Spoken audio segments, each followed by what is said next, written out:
उसमें हमारा टॉपिक चल रहा था राजस्थान के लोक देवता। राजस्थान लोक देवता में हमने 5 पीरों में 2 पंचपीर पढ़ लिए।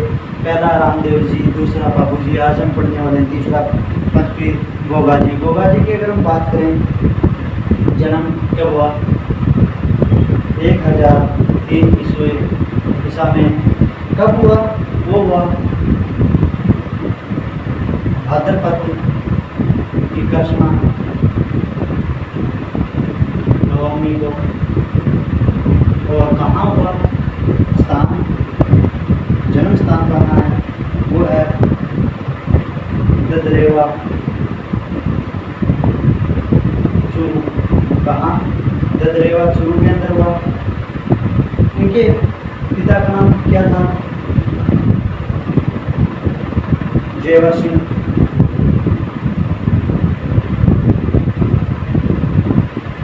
और माता का नाम था वात्सल देव। क्या नाम था? वात्सल देव। और पत्नी का नाम था केलम देव। क्या? केलम देव। केलम देव कहाँ की राजकुमारी थी? वो थी अमरकोट की। आगे हम बात करें, इनके गुरु का क्या नाम था? वो नाम था गोरखनाथ। गोरखनाथ जी। एक हम जैसे पढ़ते हैं राजस्थान कला संस्कृति, तो उसके अंदर बहुत सारे मिलते हैं कि इनके गुरु गोरखनाथ जी थे।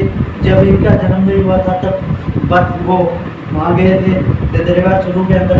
तो इनकी जयवर सिंह ने के पास गए। उन्होंने कहा कि ये जब भी उनकी माँ से मिले तब उसने कहा कि मुझे संतान नहीं है। तो उन्होंने क्या दिया? एक फल मंत्र के दिया कि भी ये आप खा लो तो आपको संतान प्राप्त होगी। तब उस फल के कारण उन गोगा जी का जन्म हुआ। और इनकी समाधि कहाँ है? समाधि है वो है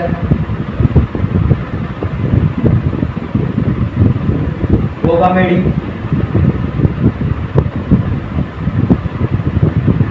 नौहर के अंदर, नौहर तहसील हनुमानगढ़ डिस्ट्रिक्ट। कहाँ? नौहर तहसील हनुमानगढ़ डिस्ट्रिक्ट गोगामेड़ी के। अगर हम बात करें इनके उपनाम की, तो इनके नाम उपनाम है सांपों में देवता,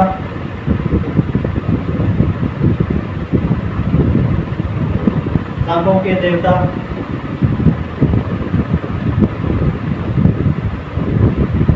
जहर वीर,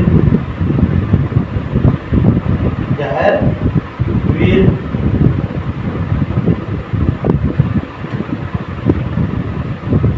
गोगा पीर,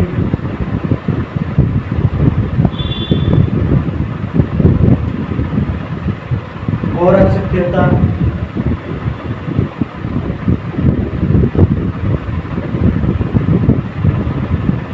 ये इनके नाम उपनाम क्या है? या फिर इनको क्या कह सकते हैं हम? जिंदा पीर। आगे हम बात करें गोगा जी के, तो गोगा जी का जो थान है वो कहाँ बनता है? गोगा जी का थान किस वृक्ष के नीचे है? खेजड़ी।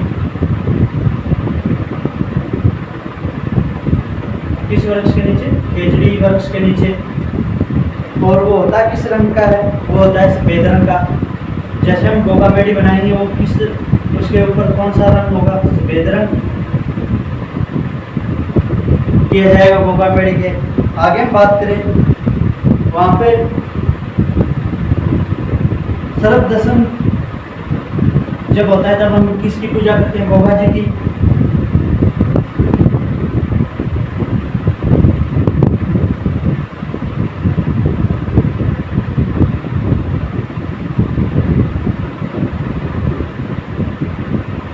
अगर हम बात करें खेजड़ी वृक्ष की, तो इनके एक कहावत है गांव गांव में खेजड़ी, गांव गांव में गोगा, गांव गांव में खेजड़ी, गांव गांव में गोगा। क्योंकि आपको भी पता है कि गांव गांव में तो हर घर गांव में खेजड़ी वृक्ष होगी, तो खेजड़ी वृक्ष के नीचे इनके, यानी हम स्थानीय भाषा में क्या कहते हैं, हम जाटी कहते हैं। तो ये कहावत है।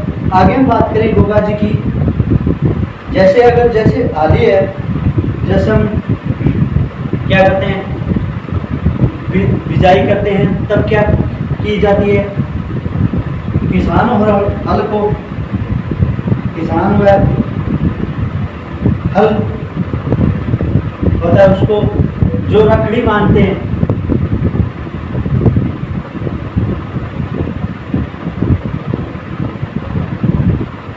जो रखड़ी मानते हैं,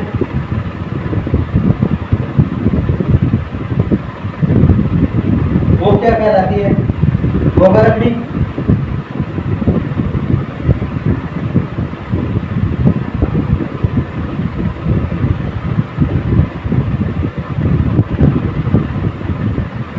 वो क्या कहलाती है, गोगा रखड़ी। आगे हम बात करें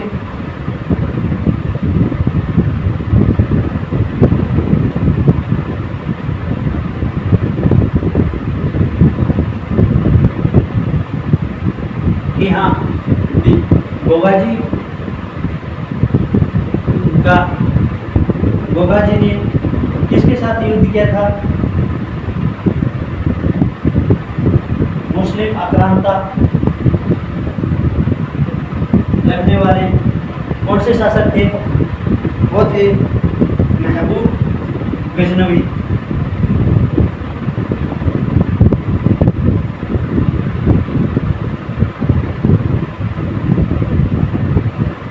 जब ये युद्ध हो रहा था, तब ये युद्ध के अंदर इन्होंने युद्ध किया, जब इन्होंने क्या किया कि इनका युद्ध देखकर मोहम्मद गजनवी खुद हैरान हो रह गया कि भी देख, एक इतना शक्तिशाली पर्सन है जो गोगा जी है, वो इतना शक्तिशाली है जो कि तेरी अकेली सेना के ऊपर भारी पड़ रहा है।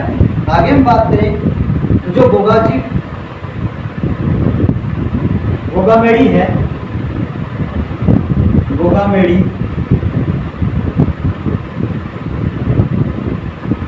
में गोगा जी का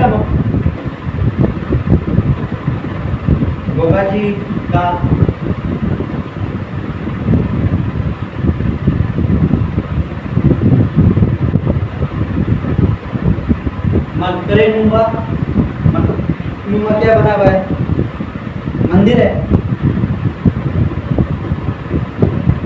और इसके ऊपर क्या लिखा हुआ है, इस पर बिस्मिल्लाह अंकित है।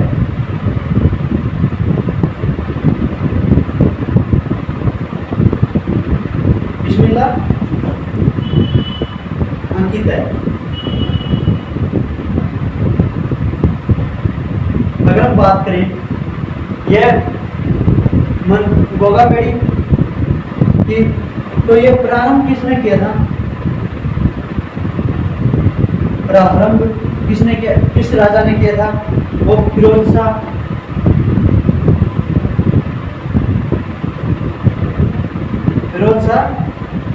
तुगलक ने किया था। तुगलक ने, और वर्तमान आधुनिक रूप किसने दिया, आधुनिक रूप वो दिया था बीकानेर के शासक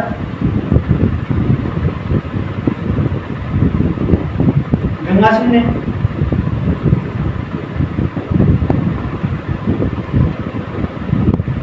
आगे हम बात करें बिहार, ये जो मंदिर बनवाया था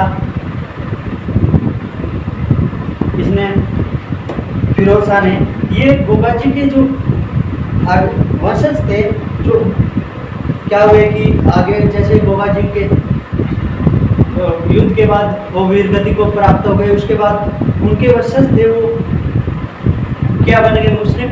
कौन से, क्याम ख्यानी मुस्लिम है, वो किसके वंशज है, गोगा जी के, और उन्होंने क्याम ख्यानी मुस्लिम मोहम्मद ने ही फिरोज शाह तुगलक से विनती की कि आप हमारे वंशज हैं गोगा जी, आप उनका गोगा मेडी बनवाइए।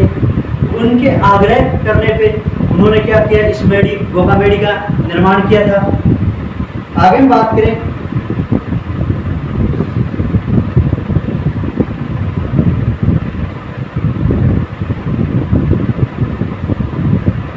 तो आपको पता ही है इनका मेला कब पड़ता है, वो पड़ता है भाद्रपद कृष्णा नवमी को।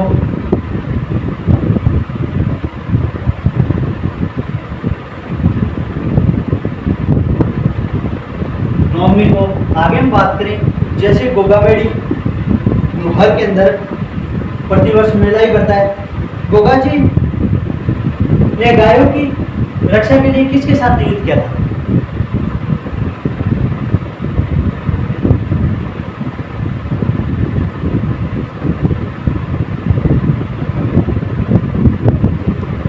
गोगा जी ने गायों की रक्षा के लिए अपने मौसेरे भाई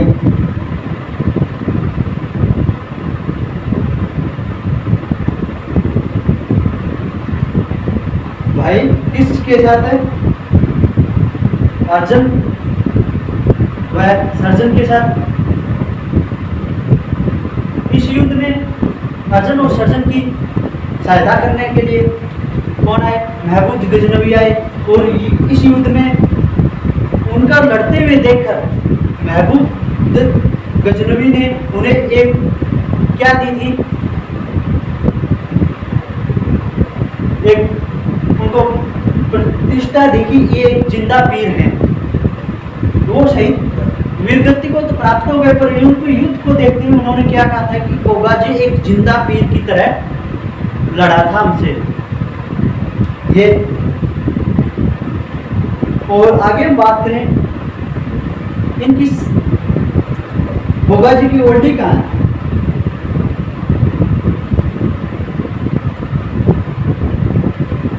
ओल्डी साचोर जालौर के अंदर है।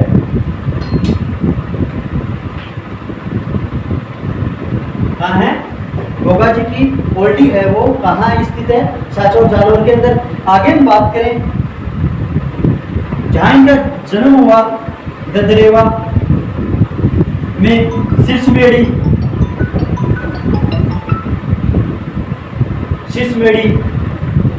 और गोगामेड़ी तो क्या बोला जाता है?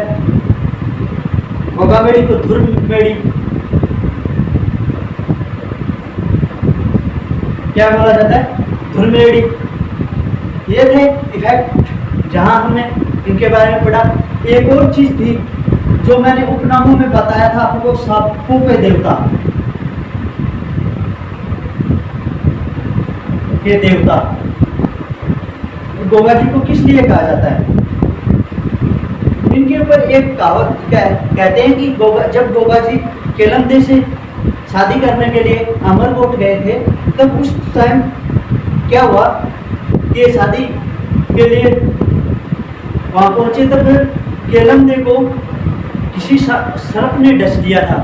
और जहां हवन कुंड था वहां पे गोगा जी ने खड़े खड़े अपनी शक्तियों से सभी जिंदा सांपों को उस ऐसा शक्ति छोड़ी जहाँ की सभी जिंदा सांप थे वो उस हवन कुंड में आकर गिर मरने लगे।